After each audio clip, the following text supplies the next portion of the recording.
So some kind person pointed out they missed me on the last two. Hey, seriously, this is not about you. Okay, so I'm just introducing. Sarah looks so lovely today, but she wasn't feeling the camera. So I'm always up for it. So we're working on feathers. You guys want them? We got them. So let's go. Thanks, Milo. Sure. They just want to see a pretty face, so. Well, I'm good for that.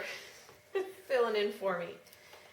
A couple of days ago, we worked on some feathers and we put them on our little owls that we were making, and we made them on the Zulli tool, and it was really fun, and everyone wants to know how to do it. It's not complicated, but there are a couple little tricks to it. We're gonna work on the wide part of the Zulli tool, so you'll need the tool or something like it. I actually have plans for a larger Zulli tool, which will be just a little bit wider, and then I'm thinking it might have a little bit of a different shape up here with a notch, so that when we do the feather with the wire, the notch will hold it nice and centered. So these are exciting things to come that I'm just thinking about. I'm going to use some 22 gauge wire. If you don't use wire, the feather is very floppy, which is fine, especially if you're going to felt it right onto a sculpture just to give it, but you want this to give more dimension and detail. It doesn't matter if it has wire in it. But I did figure out how to put the wire in it. This is a really ugly feather though. It's not good colors, but this has a wire in it. So, and it's not hard to do. Milo, I'm trying to, got a dog. What's a little bumpy in the camera? Trying to be in my lap. Here, you gotta get down. Okay. Oh. Okay, sorry about that. So, wire, it's not too difficult, just a little bit tricky. So you need wire, the Zulli tool. I use both the punch and the pen tools. When it comes right off of the Zulli tool, it's best just to real quick punch all over it, so that things don't start shifting around before it gets felted. And then you'll need single needles for, if you're doing the wire, for felting the spine down each side of the wire. So first let's do one without wire. I'm using a nice bright color today. Now at first I was taking a strip and wrapping it like this. But our friend Monica was experimenting and she felt that it was nicer to work with a nice wide piece and roll it around the whole tool. That way all the fibers stay perpendicular to the tool. And you can also layer some different colors together. So this is coral, rhubarb, and what's this one, Kyle? Raspberry. No. Oh shoot, I'll think of it. Yes, raspberry. Raspberry. Okay. So you want either pelt, top coat, or fur, or long fibers for this. You can't, core wool, it's too fuzzy. It's not a good candidate. And you want this to be able to wrap around your tool about 2 full times. So the tool is an inch wide, so about 4 inches worth of material is good. So just kind of get it going. If you do too much, it's too thick. Like I feel like that might even be a little bit too much.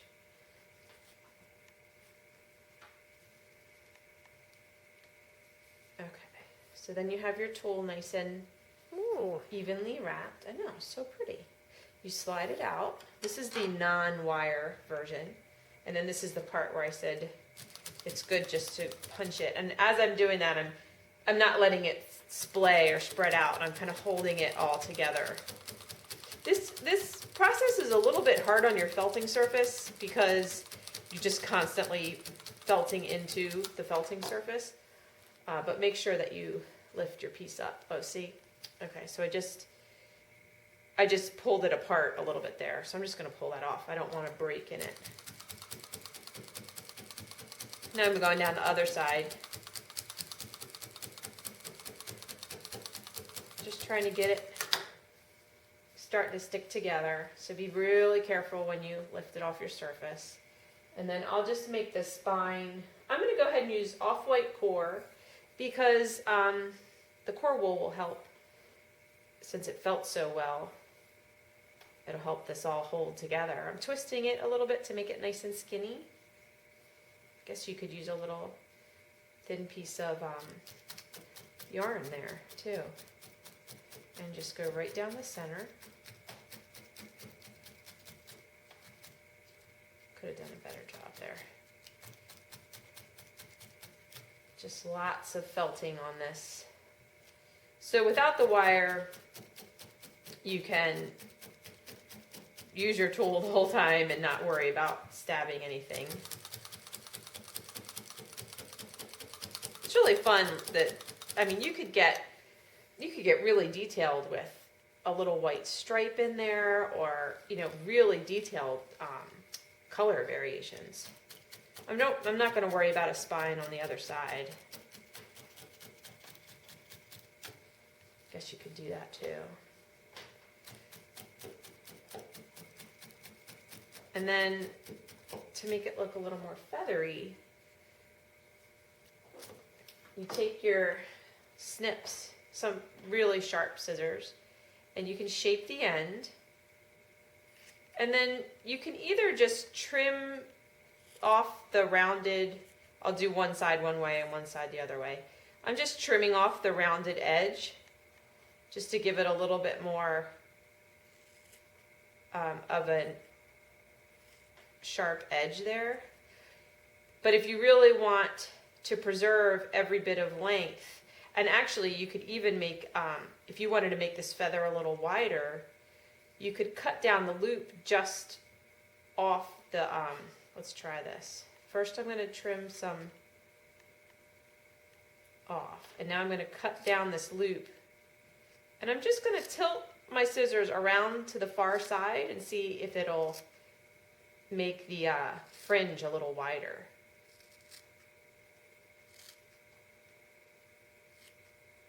Does that make sense what I'm saying, Milo? I think so. You know what I mean? Like if you cut it back the back here, so the front yeah, is bigger. Yeah. All right, so I missed this inner loop. So I'm going to try to get that. I wonder if the seam ripper would work. Sometimes the seam ripper pulls your fiber too much. This is working pretty well. This is all new territory, so feel free to let us know what you've figured out. So yeah, that worked actually. That pulled it. That was a very genuine, ooh. Well, I'm thinking you could do the bottom wider and it could narrow towards the top. There's so many possibilities. Yeah. Okay, so that's the process without the wire. So let's do one with the wire. So pretty. First, you need to get a little bit of wool on your wire. This, so I'm did going you to say is 22 This is gauge? 22. Okay. The 26 is just a little too floppy to have any significance. Let me move my little owls. Blocking our light here. So just keeping it really thin.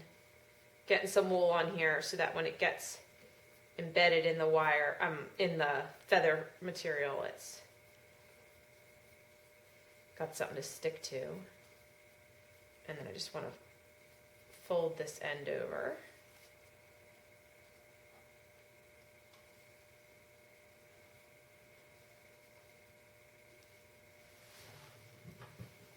Okay. Oops, sorry. Did I bump the camera? A little bit. Okay. It's all good.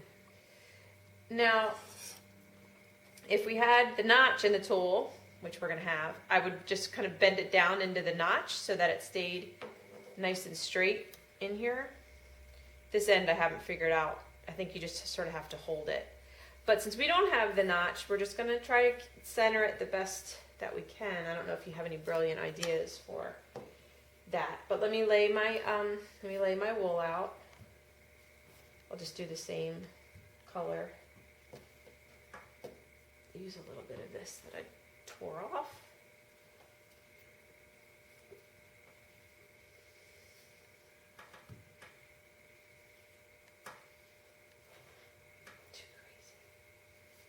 Too crazy for the imaginary bird that I don't even know that I'm making. Okay. And then hold the wire.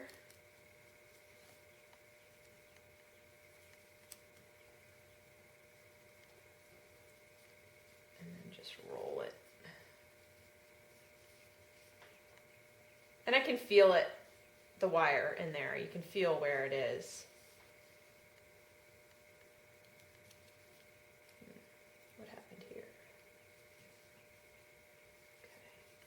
I'm going to slide the tool out. It's pretty much the same thing. The punch tool will span the wire. If you kind of just keep turning it until you can feel that you've got the angle right for the needles to... The punch tool's spread out enough that it'll straddle that wire in there. Just trying to feel where everything is. Okay, then I'm going to take the pen tool down each side, avoiding the wire. Get things a little more firmly felted.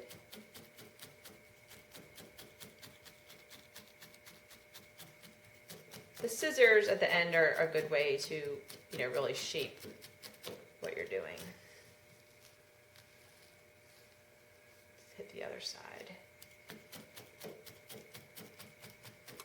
It's really time consuming. This would be a hard way to make an entire bird. I would, some people would enjoy this, process the whole way through, but I would make something and then use this as, a few accents on the tail, or like on the owl, we just did fluff and then we put, a few of them here and there. But to do an entire bird this way, I know I wouldn't have the patience for it. I totally would. You would? I'm joking. And then... I don't have the patience for, lunch. We're going to roll the spine.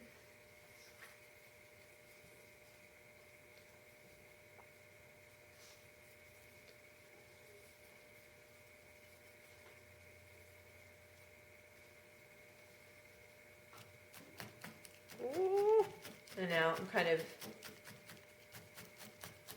just being aware of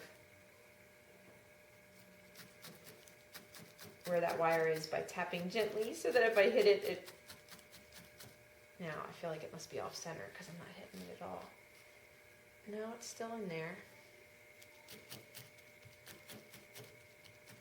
Yeah, I'm hitting it now. And this end of the feather, I don't worry too much about because it's going to be embedded in the bird. It's kind of like having a fringy edge to felt on. And on the Renzulli tool, if you can wrap one really nicely, you can even cut it in half so that you end up with two. If you're doing an area where they're shorter. I don't like this color combination, but that was one just cut in half.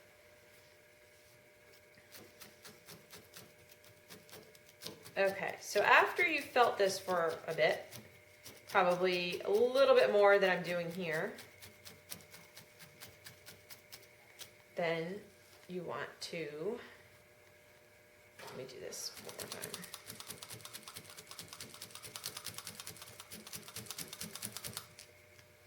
Take the scissors down the side.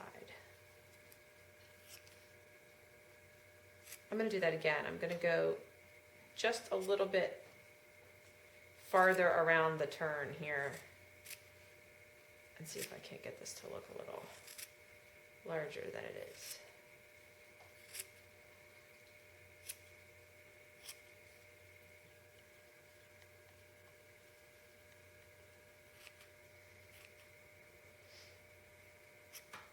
it's really, I think you could really get pretty evolved with this, especially if we have a larger and a smaller tool. Then, I shouldn't say if, when we have a larger and a smaller Zulli tool, you'll have a size, birds' feathers aren't the same all over their body. They have different sizes, so that looks good. I'd wear that. In your hair? Great big earring. No. Ooh, feather pen. If this is, I mean, feathers are pretty precise. I was going to say you could take the seam ripper and just go this way if you wanted to lose this blunt edge, but feathers really are pretty part of my reach. Don't look at my greasy hair. Okay. You could go like this, which would just help fringe that edge out a little bit and lose the bluntness. But feathers really are shaped pretty precisely, so you might not want to lose that. On that note, Milo, they look good. We can make a parrot. You could. He needs to pipe down that real quote unquote Milo. Bye, everyone. Thank you.